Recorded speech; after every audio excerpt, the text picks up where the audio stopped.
Est-ce que vous avez déjà failli vous faire kidnapper? Parce que moi, oui, la vie de ma mère. Je sortais de l'école, il y a un mec, il est venu avec sa camionnette, il m'a dit qui veut des bonbons, j'ai dit moi je me suis fait kidnapper. Non, en vrai je rigole, ça s'est pas passé comme ça du tout. Mon histoire, elle commence dans la maison de vacances de mes grands-parents. À l'époque, ils avaient une maison de vacances au Maroc dans laquelle je passais tous mes étés. Leur maison, elle est dans une zone entourée de maisons, mais tout autour, il y a que des terrains vagues et des champs, donc il y a rien. Il faut savoir que l'été là-bas, il y a beaucoup de monde dehors. Les enfants jouent dans la rue, les parents ils sont posés dans la rue sur leurs chaises, enfin c'est animé quoi. Donc un soir, on va se promener dans le quartier avec mes cousines. Elles sont deux, elles doivent avoir 15-16 ans et moi j'avais 9-10 ans. On marche, on s'éloigne un peu de la maison et là on arrive dans une sorte d'impasse. Donc il y a des maisons des deux côtés et au bout il y a un grillage qui donne sur le champ. On se pose au bout de la ruelle, on joue, je me rappelle, on faisait des chats perchés. Et là, d'un coup, je me retourne et je vois une de mes cousines qui commence à paniquer. Elle fixe l'entrée de la rue. Donc nous, on est bloqués au bout de la rue et il y a l'entrée. La ruelle, c'est un film d'horreur, le bordel. Il y a des lampadaires, c'est éclairé que par les lampadaires, il fait nuit. T'as un grillage au bout, tu vois rien parce que c'est des champs, il fait nuit noire au bout.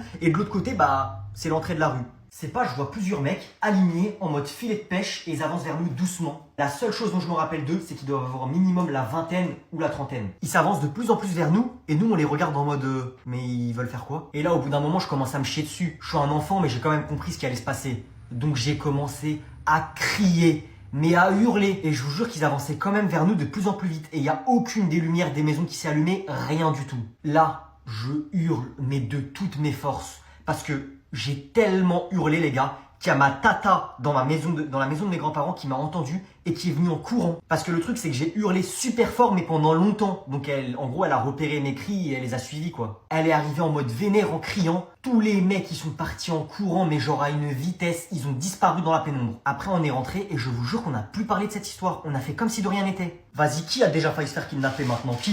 Oh.